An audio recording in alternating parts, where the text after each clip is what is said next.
Salut tout le monde, c'est Guillaume, on se retrouve aujourd'hui pour une nouvelle vidéo dans l'univers geek. Aujourd'hui on se retrouve comme chaque mois pour regarder un petit peu vers l'avenir et vers les sorties qu'il va y avoir du coup pour le mois de juin 2023.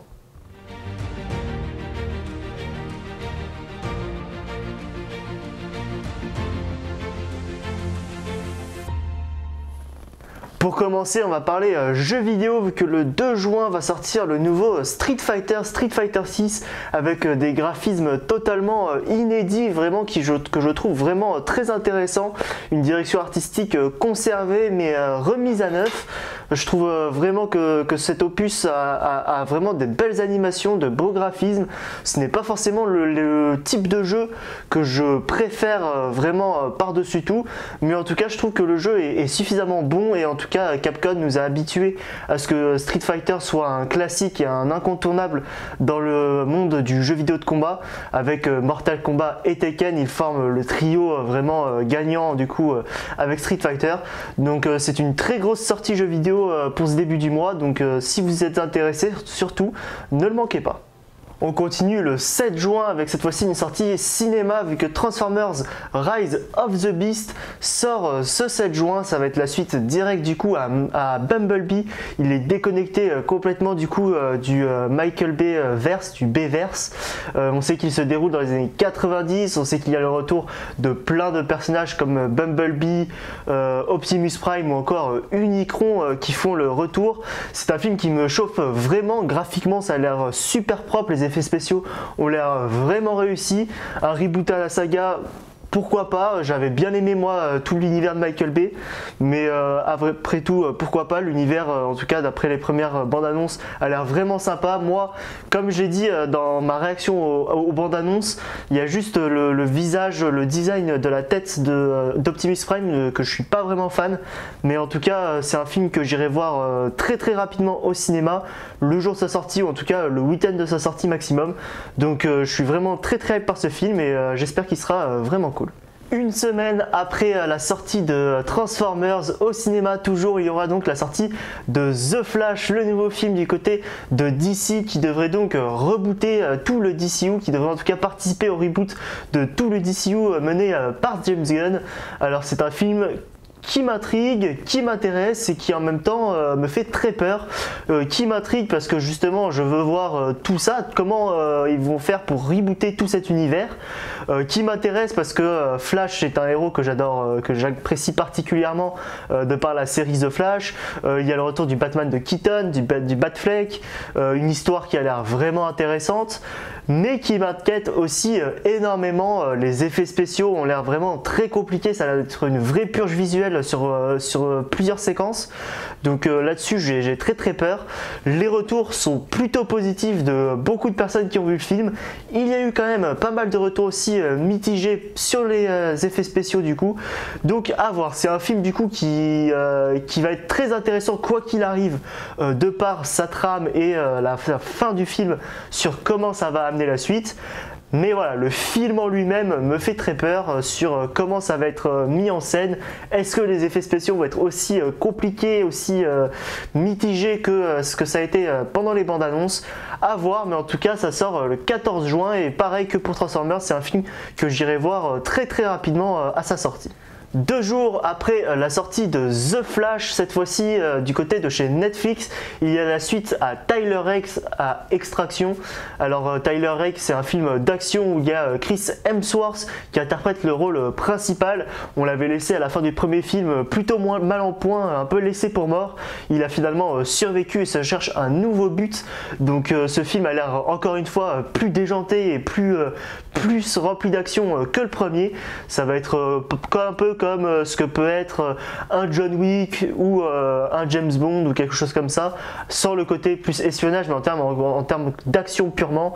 Voilà, ça va être de l'action pure, beaucoup de flingues, beaucoup d'explosions, donc ça va être tout simplement du divertissement purement, mais je pense que ça peut être vraiment intéressant. C'est réalisé par les frères Russo, donc qui ont réalisé Avengers Endgame.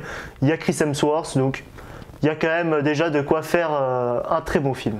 Le même jour que la sortie de Tyler Rake, le 16 juin, sort cette fois-ci du côté des jeux vidéo un jeu qui m'intrigue mais qui m'intéresse non plus trop. Il s'agit de F1 23 édité donc par EA Games et Codemaster.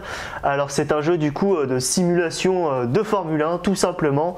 On sait qu'il y aura pas mal de nouveautés dans ce nouvel opus. Déjà les nouveaux circuits comme par exemple Las Vegas. On sait qu'il y aura aussi du coup l'arrivée du drapeau rouge.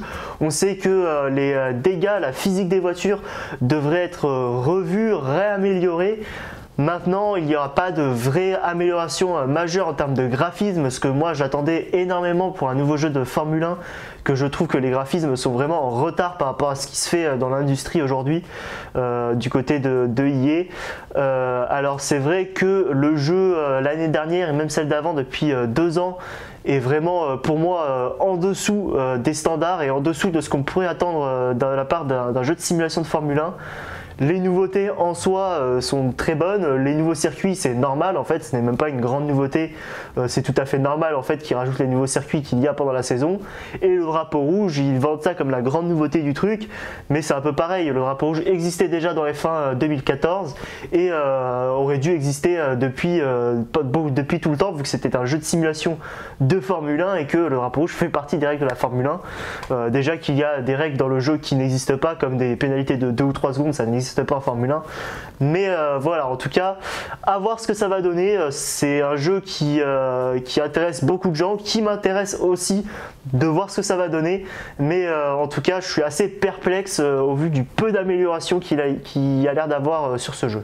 Le 21 juin au cinéma, encore une fois, sort le nouveau film d'animation Pixar, Elementary. Alors je n'ai pas beaucoup d'infos sur ce film, je me suis pas énormément renseigné, mais je me suis dit quand même un film d'animation Pixar, il faut que j'en parle parce que c'est quand même une grande sortie, une grosse sortie. Pixar c'est l'un des plus gros studios d'animation avec Disney, DreamWorks et je dois en oublier un, mais voilà, ça fait partie des cadres, vraiment des gros studios d'animation. Donc quand Pixar sort un nouveau film d'animation, voilà, il faut être tenu au courant. J'essaierai de le regarder, je le regarderai très probablement pas au cinéma, mais dès qu'il sera disponible sur les plateformes, je jetterai fortement un coup d'œil et j'espère en tout cas que ça va être bon. Pixar a fait de très très beaux films par le passé que j'ai vraiment adoré, Toy Story, Monstres et compagnie et j'en passe. Donc j'espère que celui-là va être bon. Vice Versa aussi était bon, ça a l'air d'être dans le même délire que Vice Versa, donc à voir ce que ça va donner. Le 28 juin prochain, la dernière grosse sortie cinéma de ce mois de juin, il s'agit bien évidemment du dernier Indiana Jones et le cadran de la destinée. La dernière aventure pour Indiana Jones, la dernière aventure pour Harrison Ford. On sait que ce film sera le dernier de l'acteur dans le rôle. Alors on sait aussi qu'il sera à la recherche donc du cadran de la destinée qui apparemment il serait à sa recherche depuis un peu toute sa vie. On sait aussi qu'il y aura sa nièce dans le film qui aura un rôle majeur. Il devrait y avoir plein de personnages qui reviennent. C'est un film qui m'intéresse plutôt bien. Je suis pas un immense fan de la saga, je suis pas un immense connaisseur, mais j'ai regardé tous les films de la saga d'un bon oeil, j'ai bien aimé. J'ai trouvé que c'était vraiment de bons films, à part le dernier qui était vraiment très très gros, qui était vraiment un peu exagéré, que j'ai trouvé un petit peu en dessous des autres. Mais sinon c'est vraiment une grande saga menée par un grand homme, Harrison Ford, qui l'un des seuls acteurs à avoir joué dans 2 sagas extraordinaires, Star Wars et Indiana Jones. Donc vraiment hâte de voir ce que ça va donner. Un peu pareil que pour Flash et Transformers, je vais aller le voir très très rapidement au cinéma. J'ai beaucoup de choses à aller voir au cinéma. Là j'ai quand même 3 gros films à aller voir, mais j'ai vraiment hâte de voir ce film et de voir comment va se conclure les aventures d'Indiana Jones.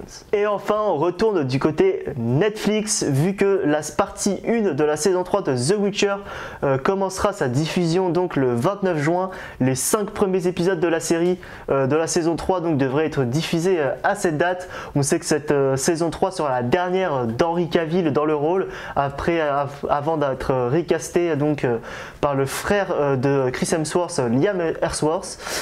À voir ce que ça va donner, je suis plutôt confiant sur cette saison, c'est plutôt pour la suite, du coup avec le changement de casting que je suis un peu perplexe sur la série. On a eu des déclarations des producteurs de la série qui nous ont dit qu'ils avaient eu le choix d'arrêter ou non après le départ d'Henry Cavill, ils ont décidé de continuer. À voir est-ce que ce choix sera le bon. En tout cas, on sait que la chasse sauvage sera de la partie pour tous les connaisseurs de The Witcher. On sait que la chasse sauvage, ça risque d'être fortement le bordel dans cette saison 3. Et c'est pour ça aussi que j'ai très hâte voir un peu comment va être intégrée la chasse sauvage par rapport du coup à Ciri et Geralt et Yennefer.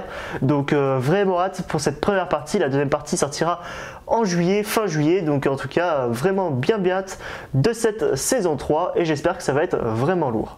Et voilà, c'est tout pour les sorties du mois de juin 2023. Surtout, n'hésitez pas à me dire en commentaire si vous pensez que j'en ai oublié, si pour vous il y a autre chose qui sort ce mois-ci que vous attendez énormément. En tout cas, sinon, si cette vidéo vous a plu, vous pouvez mettre un pouce bleu, vous abonner, ça ferait toujours plaisir. Vous pouvez aussi me suivre sur Twitter et sur Twitch, les liens sont dans la description. Et sinon, nous on se retrouve courant de la semaine, comme d'habitude, s'il y a des trailers auxquels il faudra réagir, des grosses infos ou alors des critiques. Et sinon, on se retrouve dimanche prochain à 16 h.